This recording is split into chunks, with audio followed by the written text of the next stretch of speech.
Hey everyone, it's Dragonrider, and it's time to get into one of my favorite classes, Paladin. Now, we're losing Cariel and some kind of key things. We'll see how Paladin feels afterwards, but after rotation, I think Paladin's gonna feel a little bit different. One key thing that is staying is the Countess, which I know a lot of people are still building, like classy Paladin, no neutral decks. But I kind of went a different route with mine. So let's take a look here at what I have. And I went really aggressive. There is definitely some menagerie stuff as well. I know when I showcased the Hunter decks that the community deck there was a menagerie like aggressive deck. But this is what I had in mind for Paladin as well. Now, this aggressive deck, you can see it tops out at 7, but it's actually with the 1 Amalgam Band at the top end. I decided not to go for a Countess, no neutral version because I just don't really like that. And I wanted to try some of this other stuff, and I think there's some pretty cool neutrals. Like that 1 Amalgam Band could be really fun, but some of these other ones that I wanted to try, I think are just a pretty good mix of stuff. And Paladin actually has, oddly enough, quite a bit of variety to try to actually make like a menagerie style deck with multiple minion types. So let's look at some of these. Of course, some of the new cards, I mentioned the 1 Amalgam Band. Gotta have Jitterbug in here. It's a beast. It's got Divine Shield. It's going to be potentially some extra draw. Seems like a solid choice. Another one of the new cards in here, Static Waveform. This is an elemental, but this is so good for aggressive decks. And I just think being an elemental, it fits into a menagerie style build so well. So I wanted to try it in Paladin here as well. Now, also, Rowdy Fan, another fantastic aggressive tool, amazing, and it's a Quillbore, so yet another minion type. Then, Funkfin, another new minion, a Murloc, yet another type. It also has Divine Shield, so it can work with the Jitterbug, but it also gives your other Divine Shield minions +2 attack. Now, including it in here, this deck isn't built to be like a Divine Shield focused deck. I do want to also work with all the Divine Shield stuff because I think some of that Divine Shield synergy is going to be amazing. And I'm super excited for hero Divine Shields. But I still think Funkfin is really cool. And it's a Murloc, so I thought it could fit into this pretty well. And even if you're only giving a few other minions +2 attack, it might still be worth it. Plus, on its own, this is a 3 mana 4/2 initially with Divine Shield. Once its Divine Shield gets removed, then it'll be a 2/2 unless you've buffed it, but just on its own, it's a 4/2 Divine Shield. Seems good. Then we have the Rolling Stone. This is another elemental. We have the Static Waveform and then the Rolling Stone. I tried to include around 2 or 3 kind of each type at least. Some might only have 1, but I tried to get at least like 2 different ones in there just to, hope you can find more of the types a little bit more consistently. So I went with this elemental as well. The thing I love about Rolling Stone is it has Rush, and you're going to be playing some 1-drops. I think in this version I have 5 1-drops. Yeah, 5 1-drops. Maybe the odds are that you get the +1/+1, but even if you don't, just a 2/2 with Rush, plus we're going to be hopefully buffing it with Party Animal.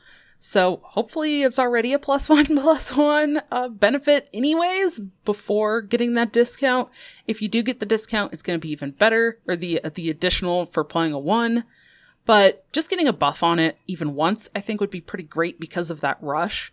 So hoping that can help a little bit. But the Party Animal, there's so many different minion types in this deck that I really want to try to get 3 +1/+1s in my hand, unless I'm like in a top decking situation. But if I find this earlier mid-game, I feel like I should be getting at least 3 minion types buffed. Then I wanted to add the new card, the Disco Mall. There's a lot of small stuff in here, so I feel like even on like turn 4, I might be able to play the Disco Mall and play a minion, or potentially 2 if I have a couple of 1-drops. And then on turn 5, play a couple of things, and then get pretty decent value from the Death Rattle if I've attacked. So I think the Disco Mall actually could have some pretty good synergy in a really low curve deck like this, where you want to play multiple things anyways. The Frequency Oscillator I mentioned in another video as well, but pretty good 1-drop and helps discount your next mech for whenever you play that.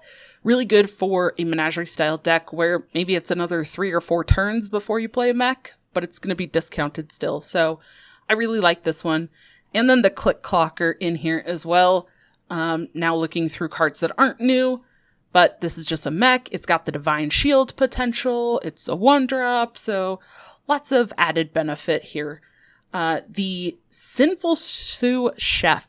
This is an undead, so another minion type seems great. Of course, you gotta have amalgams to discover more stuff and just add another minion type.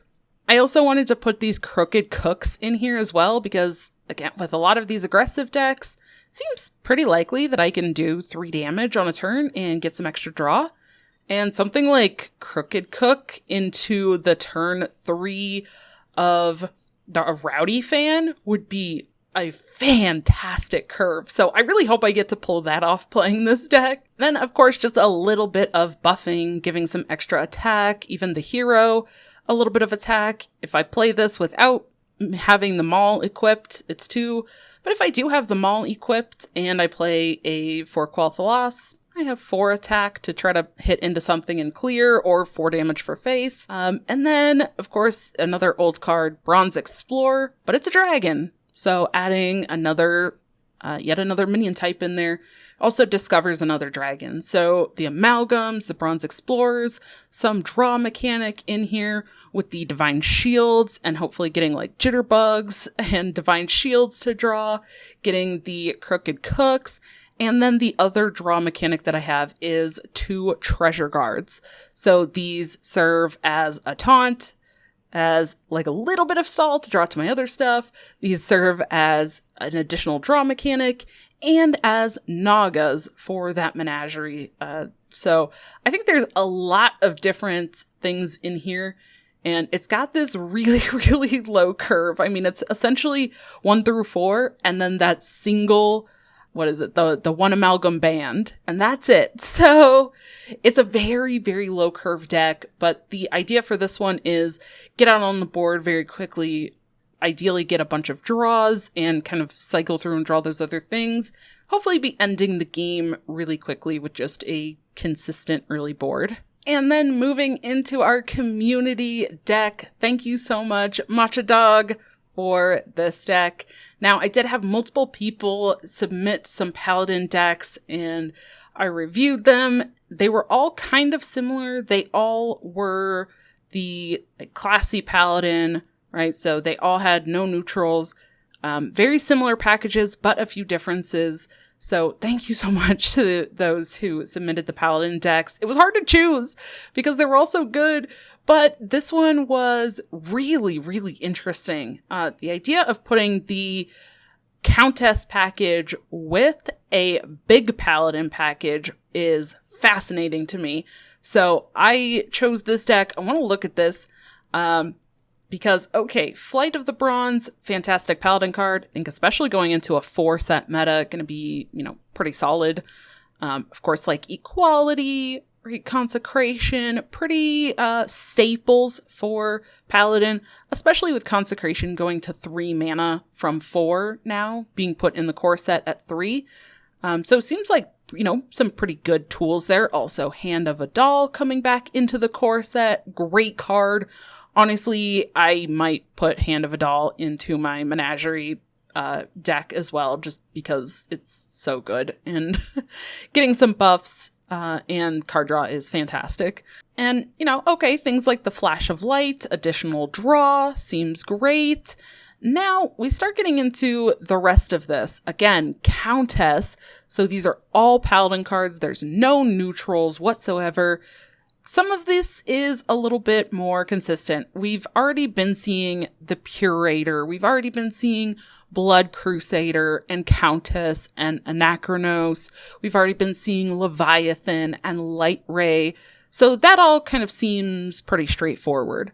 Then you have the big Paladin part of the deck, where you have the Starlight Groove for some Divine Shield, but you have Kangor, Dancing King, to play for a 5, or maybe pull it out of your hand.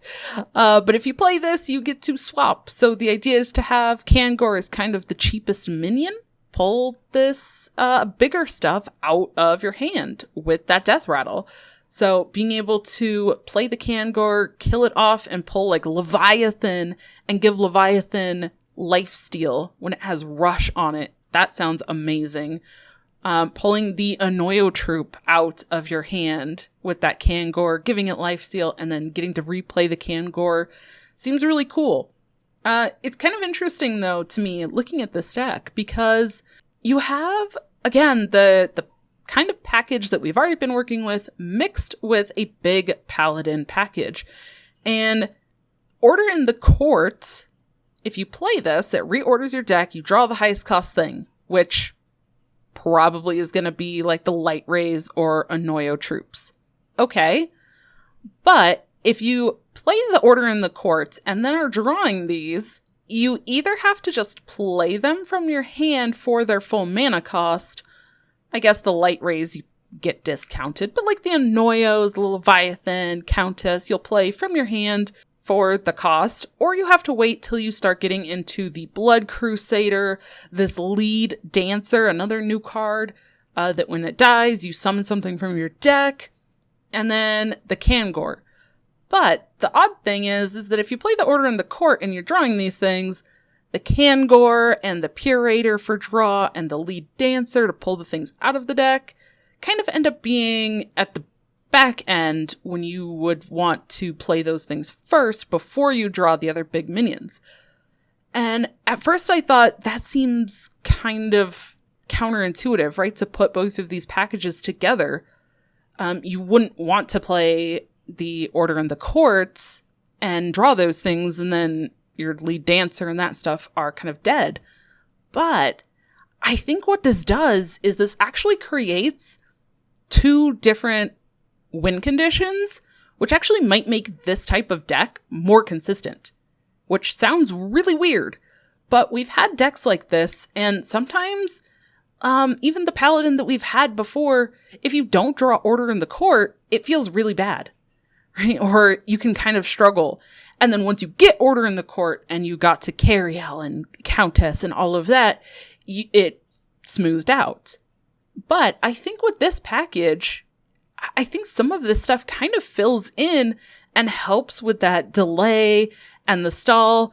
But also, if you end up drawing some of this other stuff, if you draw Kangor, if you draw Curator, if you draw Lead Dancer, those don't feel bad to draw because they're then going to pull the big stuff out of the deck anyways. And then what happens is then things like Order in the Court kind of become the dead draws, but they're later. So you still get to do all of your things, and I think that's very, very fascinating about this deck. Now, another thing about this deck is I mentioned the Starlight Groove earlier, and then of course it's running Spotlight as well. Spotlight, I think, is just an absolutely fantastic card. It's so, so good. And I think the tradable is going to be huge for a deck like this as well. But being able to kind of replay some of these, Hand of Adal is a holy spell. You have the Flash of Lights. There's a lot of cheap holy spells here between the consecrations. Basically all of these like 3 costs and less. And if you can get that Starlight Groove, you're going to be able to play some pretty cheap holy spells to refresh your Divine Shield, which maybe isn't as great as the Cariel Hero, but it seems like a pretty decent alternative, and just another kind of slight stall, mechanic to get to your later game stuff. Now, the other thing as well that's very interesting is this Muster for Battle. Now, this one is not a holy spell, but I do think this also is kind of interesting. It's kind of a way to get on board or just be able to maybe have some sort of board presence that you can use things like Hand of a Doll onto to, buff something and then draw a card. So it kind of does have a purpose still, but the Muster for Battle helps create a little bit more board presence without relying on a hero power to contest those faster boards. And again, stall to get to the later game where you can play some of this other stuff.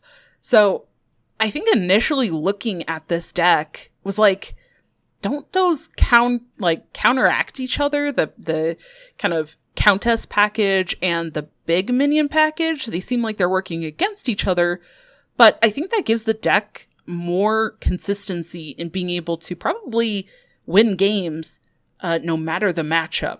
Or it creates a little bit more flexibility where you can play Order in the Court if you need to, or if it's a matchup where the Order in the Court and drawing those other things is good, like the Light Rays and some of that other stuff.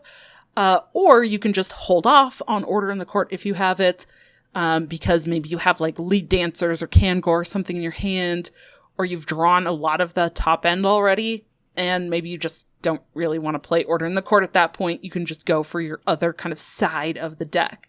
So this was a really interesting deck, but let me know what you think of these decks below. What kind of Paladin deck are you excited for? And thank you so much for checking these out. If you enjoyed these theory crafting videos, please check out this video here where I went over the previous class of Mage. But check that one out, and I will see you in the next one.